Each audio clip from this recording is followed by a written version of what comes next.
cette messe, j'ai reçu un message. Et ce message, c'était plutôt une scène où il y avait Dieu assis d'un côté et de l'autre côté, c'était plutôt Satan qui disait à Dieu, « Ah, qu'est-ce que j'ai réussi? J'ai réussi à fermer toutes les églises. » Et puis, Dieu qui lui dit, « Mais en fait, tu fais une mauvaise lecture. Peut-être que les églises sont fermées, mais plusieurs églises sont ouvertes dans les maisons. Car là où se trouvent des chrétiens qui se réunissent, là se trouve l'Église. C'est pourquoi je me permets aujourd'hui de vous saluer, vous qui êtes Église dans vos maisons, vous qui vous êtes réunis pour écouter la parole de Dieu, vous qui dites que l'Église est loin d'être fermée, mais que l'Église est en train de se vivre et de vivre autrement sa foi. Aujourd'hui, nous célébrons le dimanche de la miséricorde divine et les beaux textes que nous avons entendus aujourd'hui ne peuvent que susciter dans nos cœurs une grande admiration pour notre Église, mais surtout pour ce Dieu qui crée cette Église. Je voudrais donc articuler mes propos autour de 2 points. Le premier point, c'est pourquoi les chrétiens se réunissent-ils les dimanches.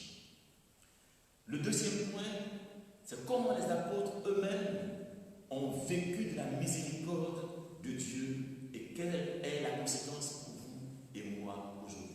Voilà en fait les 2 tables que je voudrais nous présenter aujourd'hui. Pas la première lecture, mais l'évangile commence par ceci. 8 jours plus tard, 8 jours plus tard, nous savons que Jésus est mort, qu'il est ressuscité le dimanche et qu'il est apparu à ses disciples. Et c'est là, quand il les rencontre, il se manifeste à eux. Et se trouve que ce dimanche-là, Thomas n'était pas présent. 8 jours plus tard, Jésus revient. On a l'impression qu'en fait, le ressuscité se manifeste tous les 8 jours. Et quand nous entendons bien, tous les dimanches, en fait, Dieu se manifeste à nous. Nous, donc, les chrétiens catholiques, nous nous réunissons les dimanches parce que c'est le jour de la résurrection, le jour où Dieu se révèle à nous, où Dieu se donne à nous.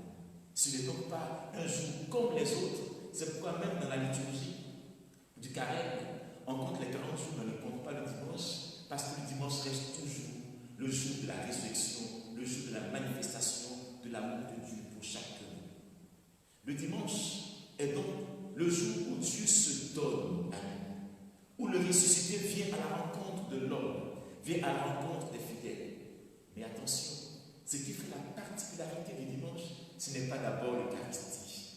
Parce qu'une lecture rapide pourrait nous amener à penser que c'est d'abord l'Eucharistie qui nous rassemble. Non, l'Eucharistie vient après. En fait, ce qui fait l'Église, c'est ce peuple qui se rassemble. Et comme ce peuple-là se rassemble, Dieu vient au milieu d'eux et il se donne. Donc ce qui est premier, c'est le rassemblement. Et donc, aujourd'hui, nous faisons nous aussi, Église, nous nous rassemblons à travers les ondes, nous nous rassemblons pour recevoir celui-là qui est l'auteur de notre vie. Oui, célébrer dimanche, mes frères et mes sœurs, c'est célébrer ce Dieu-là qui nous rassemble dans nos diversités. Célébrer dimanche, c'est célébrer ce Dieu-là qui nous appelle des tréfonds de nos vies pour venir à sa rencontre. Célébrer ce dimanche, c'est tout simplement se laisser habiter par la parole de Dieu.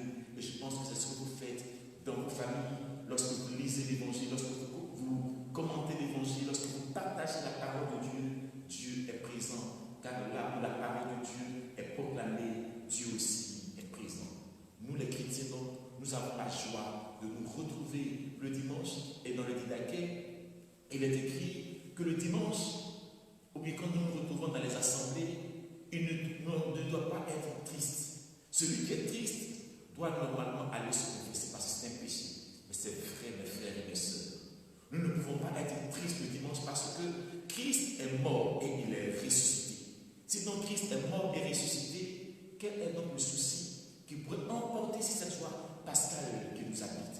va être l'expression justement de notre vie de tous les jours. Ce jour que fit le Seigneur est un jour de joie. Alléluia.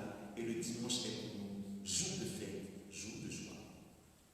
Si le dimanche est jour de fête et jour de joie, ce dimanche, la miséricorde divine, c'est un dimanche qui est bien particulier.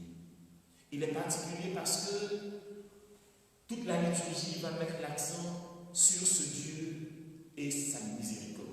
Regardons comment la miséricorde de Dieu se manifeste pour les disciples. Une chose me frappe quand je lis les Écritures et surtout la finale à la crucifixion. Jésus a appelé ses disciples pendant 3 ans. Il a marché avec eux. Il leur a donné le meilleur de lui-même. Et voilà qu'à la croix, tous l'ont abandonné. Pour reprendre l'expression d'une personne que j'aime beaucoup, dire franchement, salut les copains. Oui, c'est comme ça que les copains se traitent entre eux. Vous n'êtes pas de bons copains. Ils l'ont abandonné. Ils meurent seuls, abandonnés de tous. Et quand ils le ressuscitent, il y en a qui ont peur. Et pourquoi ont-ils peur? Ils l'ont abandonné. Qu'est-ce que Jésus va leur dire? Quel reproche va-t-il leur faire? Ils ont peur des Juifs. Ils ont peur pour leur vie. Comme nous aussi, aujourd'hui, nous avons des peurs et nous avons des angoisses. Mais quand Jésus ressuscité se manifeste à ses disciples, la première chose qu'il leur dit, la paix soit avec vous. Alors mes frères et mes sœurs, aujourd'hui, la miséricorde de Dieu se manifeste à nous à travers la paix. Dieu veut la paix pour vous. Dieu veut la paix pour moi. Et ce qui est frappant dans le texte, c'est qu'à aucun moment, Jésus lui dit à Pierre, Pierre, tu vois, tu m'as réveillé devant cette femme. Il ne dit même pas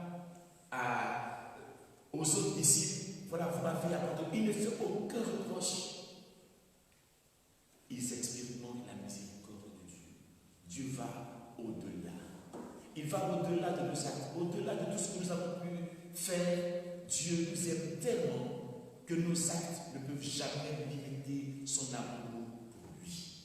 Alors, il leur manifeste ainsi sa miséricorde. Il fait mieux.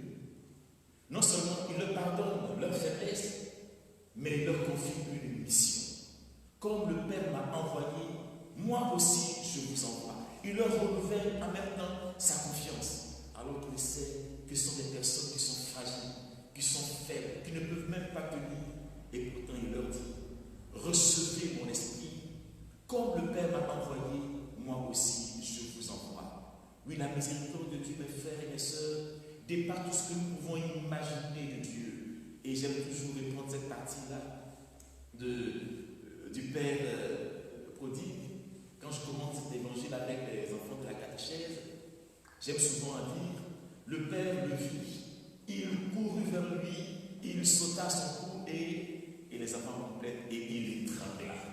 Mais non, il ne l'étrangla pas, il le couvrit de baisers. Oui, effectivement, notre raisonnement aurait voulu que ce Père l'étrangle. Mais non, Dieu ne nous étrangle pas, mais il nous couvre de son baiser d'amour. Ce dimanche, la miséricorde, Dieu veut nous couvrir de son baiser d'amour. Sa miséricorde se manifeste dans le fait que le Seigneur leur confie cette mission.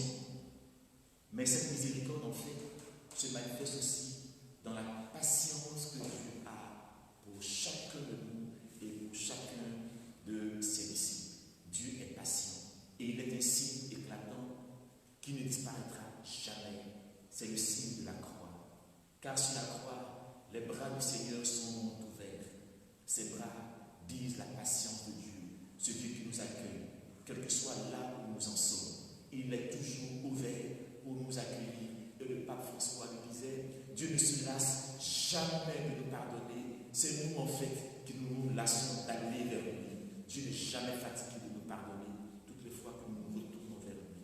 Alors mes frères et mes sœurs, en ce dimanche de la miséricorde de Dieu, ne nous lassons pas d'aller vers ce Dieu de miséricorde. Ne nous lassons jamais de plonger dans cet océan de miséricorde, car Dieu veut nous enfanter encore une fois. Dieu veut nous faire renaître. Oui, ce premier jour de la semaine est pour nous un jour nouveau. Ce jour que le Seigneur inaugure par sa présence, ce jour où Dieu fait une création nouvelle, et cette création se fait dans la miséricorde. Puis cette Eucharistie nous aide nous aussi à vivre de la miséricorde, et dans nos familles, partout où nous vivons, que nous soyons miséricordieux les uns envers les autres. Que ce dimanche ne soit pas pour juste un dimanche où nous célébrons